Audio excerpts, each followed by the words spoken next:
தந்தை மகன் தூயாவியாரின் பேராலே ஆமேன்.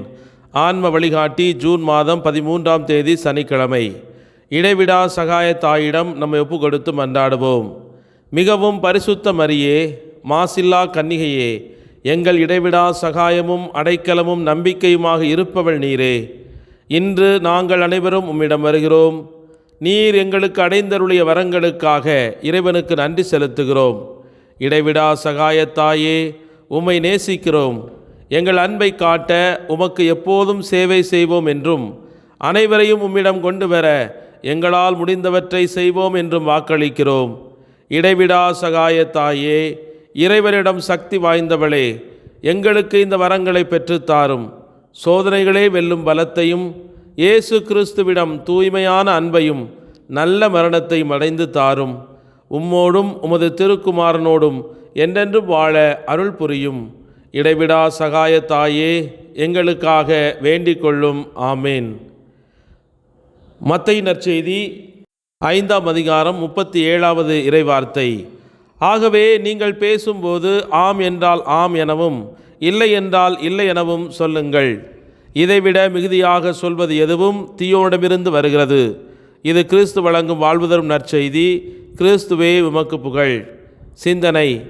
சத்தியமறை ஐரோப்பாவில் வியக்கத்தக்க முறையில் வெகு விரைவில் பரவிய காலத்தில் அரசர்களும் அரசிகளும் வேத வளர்ச்சிக்கு அவசியமான ஆலயங்கள், குறும்படங்கள், துறவற நிலையங்களை கட்டவும், ஏழைகளையும் அனாதைகளையும் பேணுவதற்கு அவசியமான விடுதிகளை நிறுவவும் தங்கள் செல்வங்களை தாராளமாக வழங்கினார்கள். பிரபுக்கள் குலத்தில் உதித்த ஆண்களும் பெண்களும் தங்கள் செல்வத்தை ஏழைகளுக்கு தானம் செய்து இயேசுவின் நேச இதயத்திற்கு உலகை துறந்தனர். ஆனால் வேத போதக நாடுகளில் கடவுளின் மகிமைக்காக ஆலயங்கள் நிறுவப்பட்டன. மருத்துவமனைகளும் வயோதிகர் விடுதிகளும் அனாதை மடங்களும் அமைக்கப்பட்டன. இவ்விதமே இந்நாட்களிலும் நடைபெறுவதை நாம் பார்க்கிறோம். இங்கனம் அழிந்து போகிற உலக சம்பத்துக்களை கொண்டு அழியாத மோட்ச செல்வங்களை தேடிக்கொண்டவர்களே சிறந்த ஞானிகள். விண்ணக அரசில் இப்பூமியின் கண் நிலைநாட்டுவதற்கே வார்த்தையானவர் மனித அவதாரம் செய்தார். இந்த அலுவலை நிறைவேற்றுவதற்கு உலக செல்வங்கள் அவசியம். படைபலம் வேண்டும், ஆயுத வலிமையும் வேண்டும் என்று நாம் கருதுகிறோம். ஆனால் நம் திவ்ய ஆண்டவருடைய எண்ணங்கள் வேறு. இவர் தரித்திரத்தையும் பலவீனத்தையுமே இதற்கு சாதனங்களாக கையாளுகின்றார். இதற்கு சில காரணங்களை புனித அக்வின் தோமையார் கூறுகிறார். உலக செல்வங்களும் அவற்றின் மீது உள்ள பற்றுதலும் அவற்றால் ஏற்படக்கூடிய கவலைகளும் தமது போதக அலுவலர்களுக்கு தடையாய் இருக்கும் என அவர் நன்கு அறிந்திருந்தார். சிதறிப்போன ஆடுகளை தேடி வந்த நல்லாயன் தங்க இடமின்றி பட்டணங்களையும் கிராமங்களையும் சுற்றி ஆடுகளை தேடி திரிந்த இவருக்கு பணத்தை பற்றி நினைக்க நேரமே இல்லை. தமக்கு பின் தம்முடைய அலுவலை தொடர்ந்து நடத்த வேண்டிய அப்போஸ்தலர்களுக்கும் இவர்களை பின்தொடர்ந்து வரவிருக்கும் மேற்றாணிமார்களுக்கும் குருக்களுக்கும் வேத போதக அலுவலில் முன்மாதிரிகையில் இருக்கவுமே தரித்திரத்தை தேர்ந்து கொண்டார் நம் ஆண்டவர்.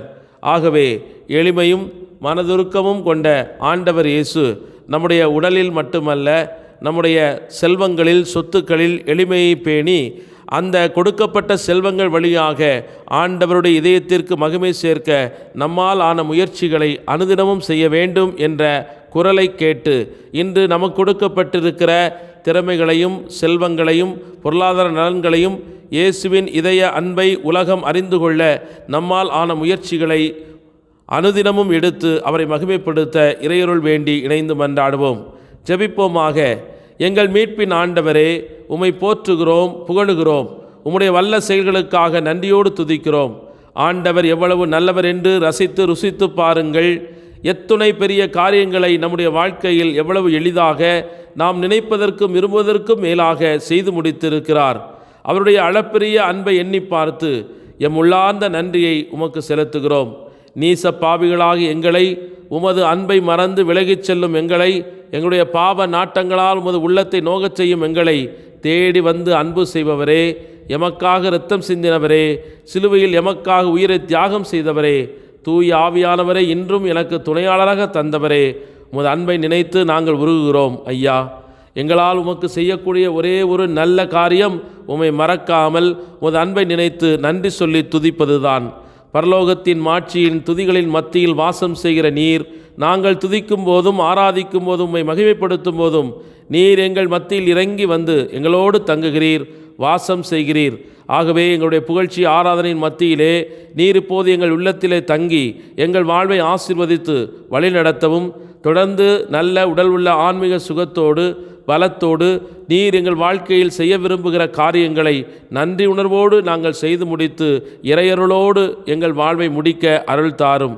சிறப்பாக போதை பழக்க வழக்கங்களுக்கும் பல்வேறு உலகத்தின் நாட்டங்களால் தங்களது வாழ்வை இழந்து கொண்டிருக்கிற இளம் தலைமுறையினரை நீர் தாமே உமது இதயத்தின் அன்பினால் நிரப்பி அன்னை மரியாளின் மாசற்ற இருதயத்தின் வழியாக அவர்கள் மன்னிக்கப்படவும் இரக்கம் காட்டப்படவும் வழிநடத்தப்படவும் நீர் அவர்களுக்கு அருள் தருவீராக.